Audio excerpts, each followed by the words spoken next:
Page 11. Kleine Studie. Oh, forget it. It's that thing on page 11.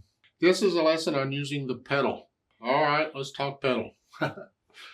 For most people, I'd like to take their pedal away because they just, out of habit, use it and pedal everything.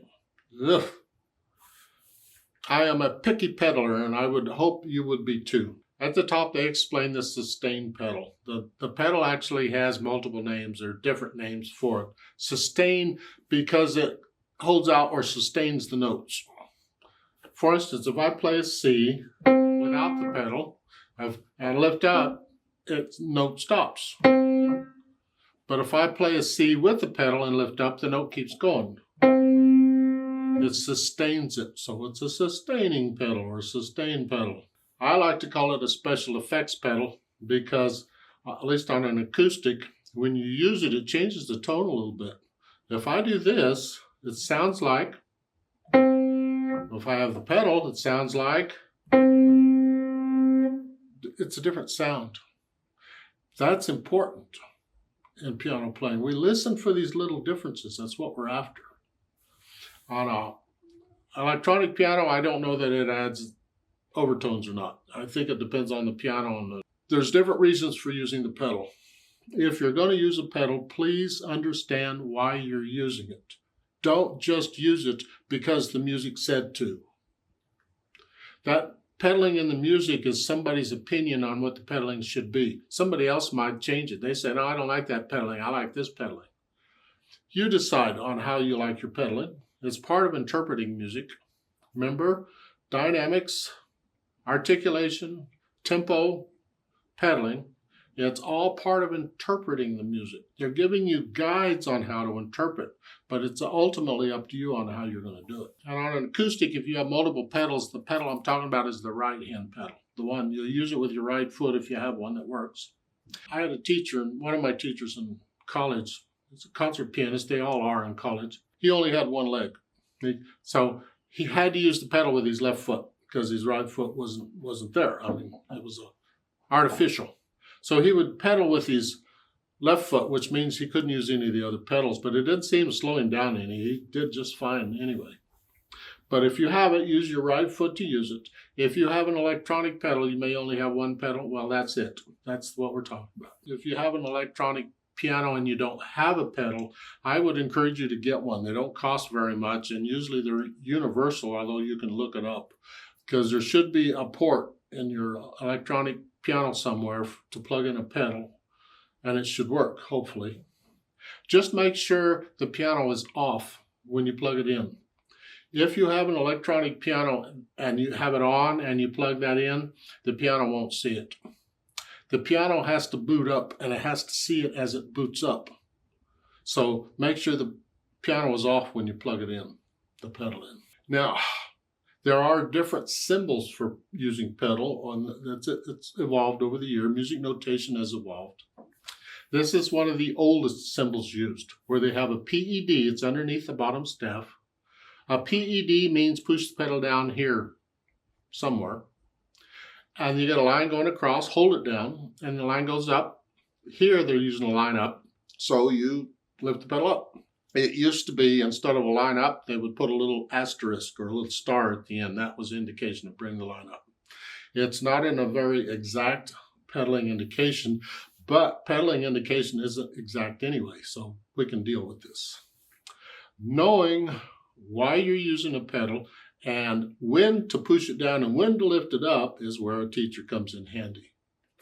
That's why it's so scary to me when people get these books and they think they're going to learn piano playing from it, because the book doesn't explain all that stuff. Now, in the order that I use to learn a piece of music, pedaling is after I've got everything else down. I do the pedaling. It's right before the interpretation. Interpretation is last because you got to have all the mechanics out of the way to feel the music, to interpret the music. But pedaling is the last thing I do as far as the mechanical stuff. And as far as why we're using the pedal, I'm going to explain that in the video, in the lessons as we use it. Let's go through the process for learning a piece of music. This time we're going to include pedal.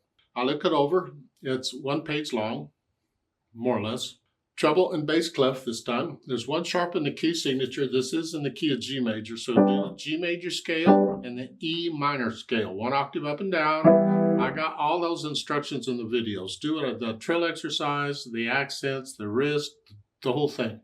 Don't just quickly go through the scale. Okay, I got the scale, let's go on. That really doesn't do much good. Focus on the stuff I say in the video. Yeah, only a few minutes. 5 minutes of that, not very long, but it's that little bit every day that counts. And then 6/8 times, so an eighth note gets a count, which we got eighth notes all over, so okay. First thing I want to do is get the notes in the rhythm and the fingering, and looking at this, it looks like I'm just playing one hand at a time. So I'm going to take both hands together. It'll shorten the video a little bit. Otherwise, I'd do one hand at a time. So here, the left hand starts here, and the right hand is here. So we're sort of in this position to start. We're going to move around, just broken chords. 1, 2, 3.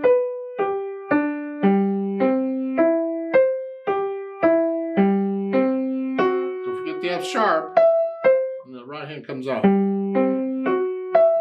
Now, if you have big hands and you don't fit up in here, fat fingers, you have to do 3, 2, or 2, 4, 2. I leave that up to you and the size of your hand. But if you can, the 1, 2, or the 5, 2, 1 is fine. Now, in the fourth measure here, I do fourth finger on the B. Because the actual chord is this. We're not using the D. We don't have to use them all. But the fingering is that. Fourth finger.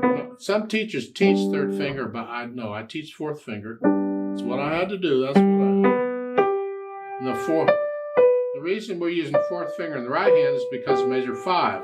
We're going up. Now, what are these notes?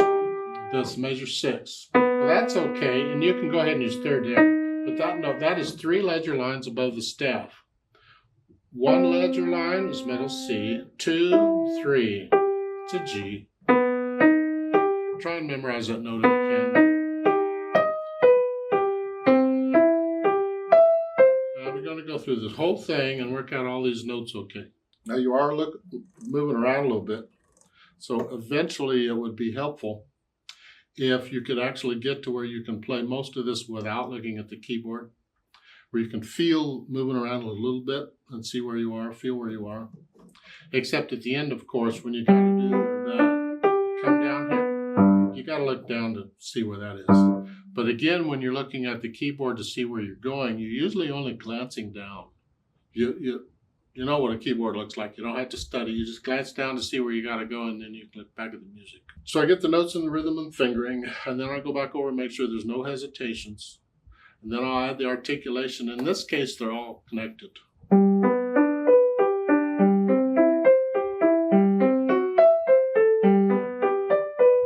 Here. They've got slur lines over each measure. It was quite common back in this time and before. They would not draw a slur line across a bar line for some reason. I don't know why, but they didn't. I'm sure there's a reason for it. I really don't care what it is. Just know that these are slur lines, they're not phrases. And you don't always lift up before and after a slur. If they were phrases, we'd lift up.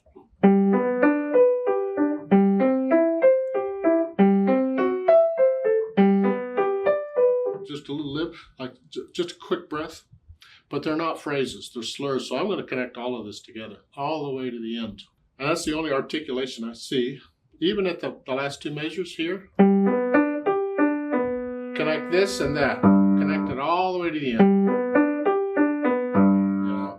Even some teachers get confused on that. Slurs and phrases, because they both are the same curved line. They look alike. Which are they? You have to figure that out. Here, is it a musical thought? Or is it just telling you to connect the notes? Because you can have staccatos inside a phrase. Anyway, after articulation, then the dynamics. Starts out moderately soft, and this is everything. There's no real melody here. It's a bunch of broken chords. Is it moderately soft? In measure 5, you get a crescendo. You're going to go up a little bit. Just go up just a little bit to moderately loud. So now I'm at moderately loud. And it looks like I'm going to stay there pretty much the rest of the piece. I'll come back to that. Then once I get the dynamics in, I think about the speed.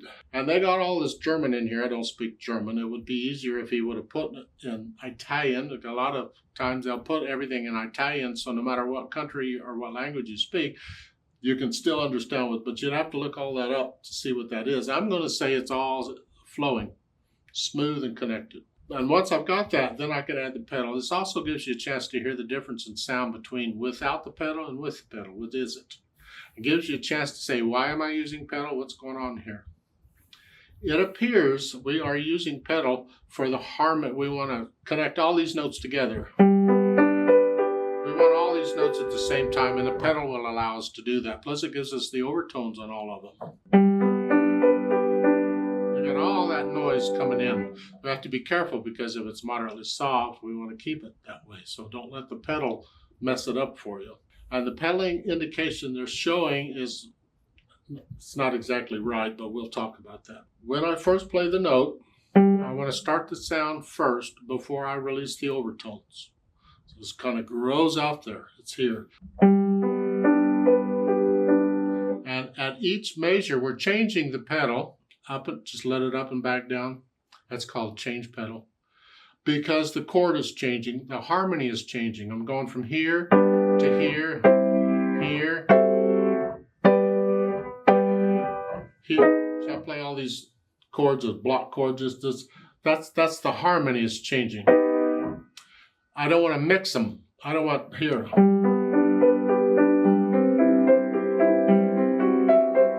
See, I had a friend back at junior college who didn't play piano, never had a lesson, but he got pretty good at playing as far as the notes go. But he would push the pedal down at the beginning of a piece and leave it down for the whole piece. Everything he played. I asked him, does this sound okay to you? Yeah, it's fine. Tells me he wasn't listening. He really wasn't listening to the sound coming out of the instrument. He was listening to the sound in his head, and that's all. That's dangerous. So we want to change the pedal. I'm going to lift it up and right back down, but I'm going to do it right after I play the first note in each measure. So it overlaps it just a little bit. Here.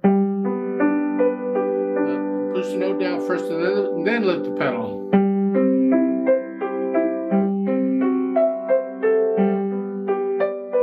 So that little bit of overlap, the ear doesn't mind. And what this does is it ensures there's always sound. Because if you try to do the pedal exactly where you think it should go, you'll be a little off, and sometimes you'll get silence. You'll be too early or something. Something will go wrong. So get into the habit of overlapping the pedal when you want constant sound.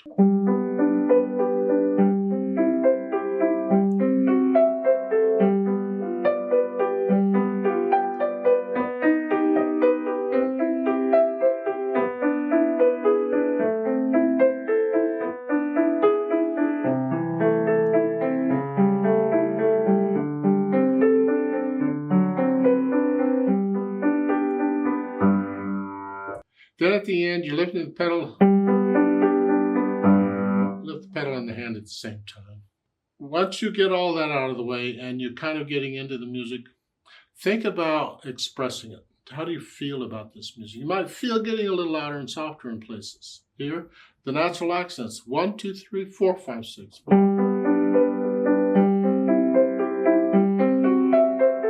So I feel a little louder and softer in places or whatever. Put them in if you feel it. Experiment.